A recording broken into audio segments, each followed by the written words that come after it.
Babe, so you want fulfilling friendships. Here's how you can get that. I don't wanna waste your time, so maybe you should make it mine. So for today's video, it's definitely going to piggyback off of my last video, which was why you have unfulfilling friendships. I think if you've done the inner work, your friendships foundationally are going to be successful. Now we're going to talk about the different steps and things you can do to not only make it successful, fulfilling, but also just make it worthwhile, honestly. Fulfilling friendships has definitely been something that I've worked towards. It took me a very long time to be in a place where I'm having comfortable friendships, reciprocity in my friendships, and just friends that are genuine and honest with me as I am with them. The first tip is get boundaries. I know for me, it took me a very long time for me to even discover my boundaries, but boundaries come when you just experience different people, point out things you didn't like, made you feel a ways. So that's how you start getting your boundaries. So you might not know what they are right now. I would suggest you write down your boundaries. Think back to interactions you've had with people that made you feel uncomfortable, that made you feel less than, that made you feel left out. Things that just you didn't feel good about because something was done to you.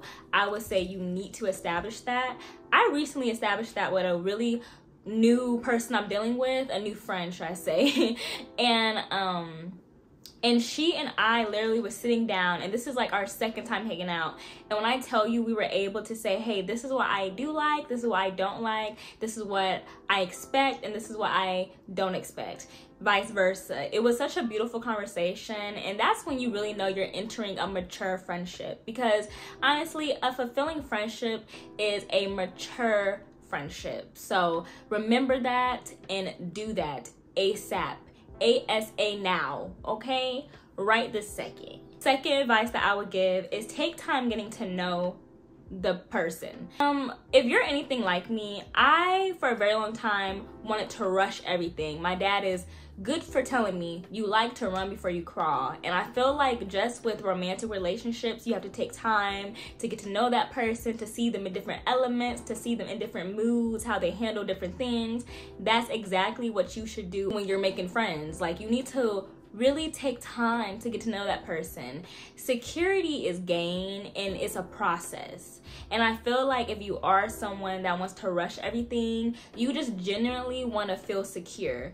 And I'm here to tell you, security takes time. Take time to know that person. Don't rush into anything. This new person I'm getting to know, this new girl I'm getting to know and hanging out with, I know one thing she told me in our first outing together. We went to have some Indian food, and she told me, hey, let's have 4 dates, and if you don't like me by the 4th date, we don't have to hang out anymore. But that's allowing us to have time and conversation to just get to know each other and see if we even like one another. And I think a lot of people don't even sit down to evaluate if they like that person. I've definitely started doing this because I'm getting more mature and I'm entering, different phases in my relationships and how I want to be treated and how I want to treat them. But I'm getting in this phase where I'm evaluating everything. A first date for me in a romantic sense is me evaluating that person, if I like the way you speak to me, being very critical in how you start the date, how you end the date. Like, I just had a whole situation, which I definitely will have another video talking about, like dating tips and all that. But I definitely have to be a lot more critical now, because I don't want any and everybody just in my life. I'm ensuring that I'm getting the top-notch treatment that I feel like I deserve and that I want to give to someone else, if they're willing to reciprocate, if they're willing to just be cool and not weird with me, So all that to say, y'all, take time in getting to know the person you're getting to know.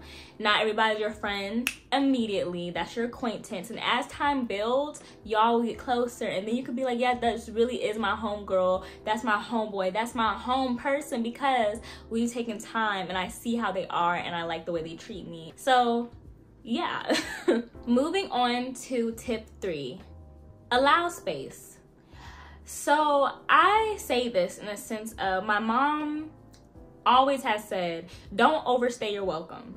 In that sense, and piggybacking off of that phrase, when you're meeting someone and you're hanging out with someone, understand that they have their own lives outside of you. And unless y'all have that friendship where you can be up under their butt cheeks every single day, that's y'all's relationship. Y'all have a very beautiful relationship. For me, even one of my boundaries is understanding that I need space and not being offended if I say, hey, I don't want to hang out, not being offended if I need some time to myself, not being offended if I don't answer your text right away, answer your call. Space, I feel like in a romantic sense, allows room for missing someone. And I know all my friends, like, I personally don't hang out with a lot of my friends every single day. And when I do, it's just because we have the time in this momentary period to do that. But when we don't, we can understand, like, hey, I just worked a long shift, I'm tired, I don't feel like hanging out, or I don't feel like being on the phone for hours and hours and hours. I can talk to you for hours. Anywho. And y'all, please don't mind my missing nails. They came off. This one came off today, and this one came off today. But I'm gonna redo them because I got an event to go to tomorrow. Purr. I might do a vlog about it. Not me getting off subject. When you're constantly around someone 24/8, you become like annoying. I don't know. Maybe it's just me, or you become like, okay, it's nothing special when we do hang out because we're always hanging out. So take that tip with a grain of salt, and that's very situational with each and everybody's different relationships. But I know for me, girl, I'm not trying to see you every single day, every single weekend, every single week. I mean, and if I do, you know, cool, but we don't have to. I don't feel the need to have to hang out every day, every minute, every second, you know? Number 4, y'all, don't be that jealous friend. Y'all, I cannot stand when I'm hanging out with a friend and then another friend's like, why you didn't invite me? Why you never, you know, let me know? Why couldn't you say you were free? We can hang out. Or when you're with that friend and they see you with another friend, they're talking about, oh my gosh, you're hanging out with her. Like, why do you need her or him or them days? Like, don't be that person. It is so annoying. And that's a turn off for me. Don't be that jealous friend because you see your other friend with somebody else. Like, ew.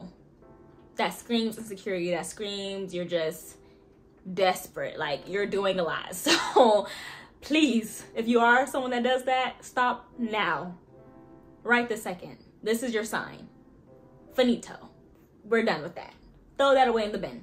To the left, please, with it. Find your friends outside of that friend. Okay? Okay. On to the next. Number 5, y'all. Establish how you want the communication to be and how you want to, what's the word?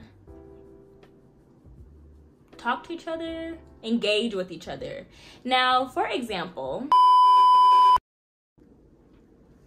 yeah, I swear, like I said in my last video, me and my phone still having this ongoing beef. Like, she's really trying me, Kawama story talking about, oh my gosh, we're full. Ciao. Anyway, so I had this situation with one friend who I'm no longer friends with. Thank God. Jesus, that was such a toxic relationship. And we had the type of friendship where when other people heard us talking to each other, it was like a, ooh, did she just? Wow. Dang. It was a type of friendship where other people looked at us and was like, they're talking mad crazy to each other. And we definitely were, but we, you know, had excuses and said, no, that's just our relationship. We like to joke, we like to tease, it's real play, like nothing serious, until it became serious. Until it became one day that she disrespected me. I stood up for myself. That became a whole situation where I really thought that day I was gonna have to throw some hands, and I'm not one to throw hands. I've never been in a fight. Let me just put that out there. I've never been in a fight, and I never will be in a fight because I'm just not that type of girl. I'm petite, I'm short.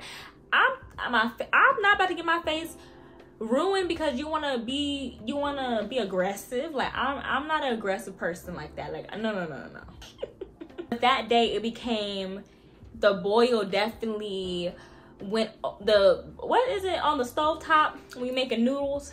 The water definitely overflowed. Like, it was a lot going on that day, and that's when I realized this friendship is not healthy.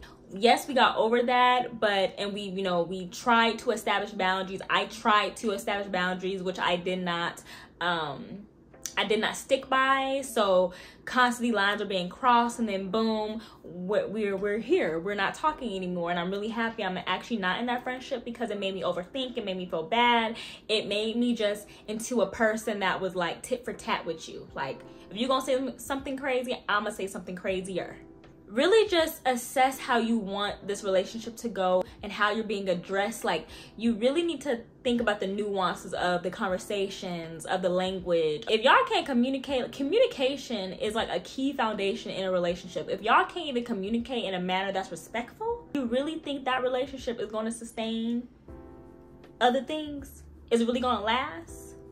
And if you do, you delulu. You're a delulu. Yeah. Yes, you are.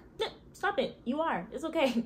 We all have those moments, but we can fix and rectify. The last tip is don't upstage your friends. When I say don't upstage, I am not saying dim your light for anybody else or humble yourself for anybody else. Just understanding that your friends are not your enemy. You're not trying to be better than your friends.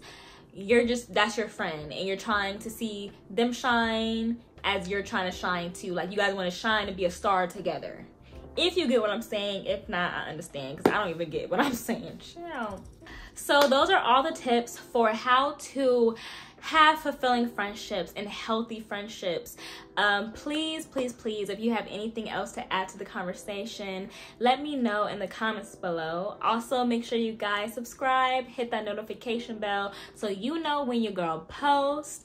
Make sure you guys follow me on all my social media platforms, which will always be linked in the description. So, you know, check me out, and I'll see y'all in my next video.